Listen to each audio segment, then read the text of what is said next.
Oke guys, yang pertama kita berbicara soal respon dari Farhad Abbas setelah Tenovi melaporkan Alvin Lim dan juga RDL ke Polda Metro Jaya atas dugaan pencemaran nama baik, merendahkan harkat dan martabat wanita, dan masih banyak lagi pasal-pasal yang akan dikenakan kepada mereka. Setelah itu Farhad Abbas membagikan dua story. Yang pertama, Farhad Abbas senang gitu ya kalau RDL dilaporkan oleh Tenovi. Alhamdulillah RGLO sudah di LP-kan. Semoga segera diproses dan dihukum biar nggak bawel dan stres. Bahwa Farhad Abbas setuju atau mendukung Tenovi untuk melaporkan RGL. Bagaimana dengan Alvin Lim? Nah di sini katanya Farhad Abbas, Alvin Lim tidak bisa dipidana karena posisinya sebagai pengacara dari Agus dan hak imunitas. Apa itu hak imunitas? Apakah memang betul bahwa Alvin Lim ini tidak bisa dipidana? Ini adalah penjelasan langsung dari Google. Hak imunitas advokat adalah hak istimewa yang diberikan kepada advokat untuk tidak dapat dituntut secara perdata maupun pidana dalam menjalankan tugas profesinya. Hak ini tertuang dalam pasal 16 Undang-Undang Republik Indonesia nomor 18 tahun 2003 tentang advokat. Tapi kemungkinan besar Farhad Abbas tidak membaca poin yang di bawah itu ya. Hak imunitas advokat tidak berlaku jika advokat melakukan hal-hal berikut ini. Kalian baca di poin terakhir, melanggar sumpah atau janji advokat dan atau kode etik profesi advokat. Beberapa hari yang lalu, salah satu kuasa hukum dari Tenovi yaitu Bapak Herwanto menjelaskan tentang kode etik bagi para advokat. Jadi ada aturannya, yang mana mereka berpedoman kepada Dewan Kehormatan, Pancasila, Undang-Undang Advokat, Sumpah Profesi.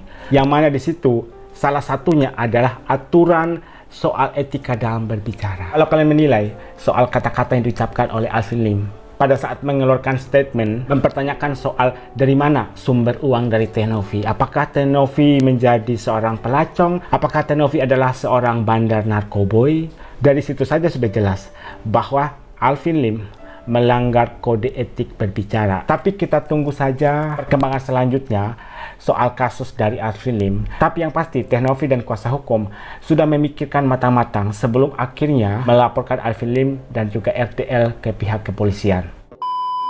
Salah satu stasiun televisi yaitu Trans TV mempunyai program baru sketsa Islami yang bernama Samawi. Dan baru-baru ini kisah Agus Sedih kemudian diangkat untuk menjadi film dari kisah nyata yang berjudul Jual Derita Terus. Kalau di sketsa ini, para tetangga itu merasa gerah. Kalau di sketsa ini, para tetangga juga ikut nyumbang untuk korban tersebut.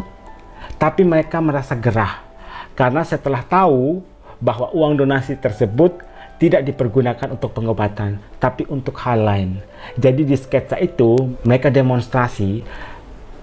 Jadi ada massa yang datang ke rumah pelaku membawa spanduk dengan tulisan kembalikan uang donatur. Dan mereka di sana berteriak, sudah dibantu tapi tidak tahu diri. Sumbangan itu dipakai untuk hal yang benar dong, jangan dipakai untuk hal-hal yang tidak ada hubungannya dengan pengobatan.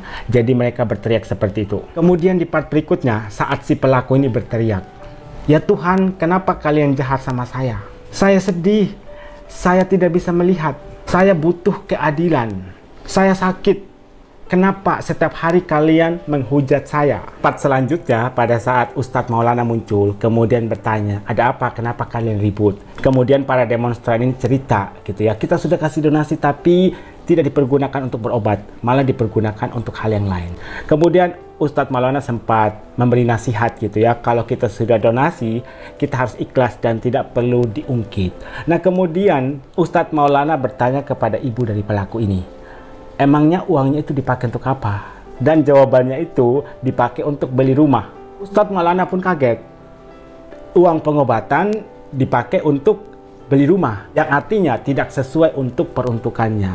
Nah kemudian di sini ada nasihat gitu ya dari Ustadz Maulana, ketika dikasih donasi, pergunakanlah uang itu sebagaimana mestinya. Dan gongnya itu di part terakhir, pada saat pelaku ini membuka kedoknya, bahwa sebenarnya itu dia bisa melihat dan membuat kaget orang-orang di sekitar itu. Jadi kisahnya itu mirip sekali dengan kisah Agus sedih. Dan ada beberapa tanggapan dari netizen ya, yang katanya baru kali ini saya percaya dengan sinetron yang ada di TV, karena memang itu real dengan kejadian yang sebenarnya. Assalamualaikum warahmatullahi wabarakatuh. Alhamdulillah wa syukurillah wa la haula wa la quwata illa billah. Saya hari ini ingin mempertegas pengunduran diri saya dari kuasa Agus ya, yang dibuat di law firm LQ Law ya, law firm milik rekan Alvin Lim, abang kita ya. Alhamdulillah, terima kasih. Saya doakan semua masalah-masalah antara Agus, Novi dengan Bang Alvin Lim selesai dengan baik, karena semuanya orang baik. Saya pernah bertemu dengan beliau-beliau ya. Novinya orang baik, Bang Alvinnya juga orang baik, baik banget. Bukan baik-baikan, tapi baik banget. Novinya juga. Ini adalah pernyataan resmi dari Bapak Firdaus, yang mana per hari ini beliau mengundurkan diri sebagai pengacara dari Agus. Jadi sekarang tinggal satu nih pengacara dari Agus sedih, yaitu Alvin Lim. Bahkan mungkin saja per hari ini juga Bapak Firdaus ini mencabut semua laporannya tentang Teh Novi di kepolisian. Dan tadi ada juga pujian yang dilontarkan oleh Pak Firdaus kepada Teh Novi. Teh Novi itu orang yang baik banget ya, dan sebenarnya dia mengakui hal itu. Mungkin kemarin itu karena ada kesalahpahaman. Humble ya kan, Bang Alvin juga humble. Kalau Agus saya belum pernah ketemu. Jadi di sini mudah-mudahan semuanya terselesaikan dengan baik ya. Jadi di tengah ketersinggungan orang mungkin ada hilaf dan dosa yang dilakukan oleh kita semua. Mungkin kita harus introspeksi diri. Jadi saya tegaskan mulai hari ini tanggal 9 Desember 2024 hari Senin, saya mengundurkan diri dari kuasa Agus dan saya mau fokus dengan beberapa perkara yang saya tangani. Saya pun tidak menjadi kuasa Novi ya. Saya sudah tutup buku dengan urusan perkara ini, perkara donasi. Salut dengan kebesaran hati dari Bapak Firdaus ya. Jadi kemarin itu soal harga diri itu yang dibahas oleh Bapak Firdaus, yang mana beliau di sini mengatakan bahwa saya sudah berbicara kepada timnya Teh Novi bahwa saya adalah pengacara dari Teh Novi. Mungkin pada saat itu tim dari Teh Novi tidak menyampaikan hal itu kepada Teh Novi, karena bagaimanapun Teh Novi lah yang memutuskan apakah orang ini terpilih untuk menjadi PH-nya atau tidak. Mungkin karena masalah komunikasi itu ya. Sekali lagi salut kepada Bapak Firdaus yang katanya sudah tutup buku, sudah melupakan masalah-masalah yang terjadi kemarin.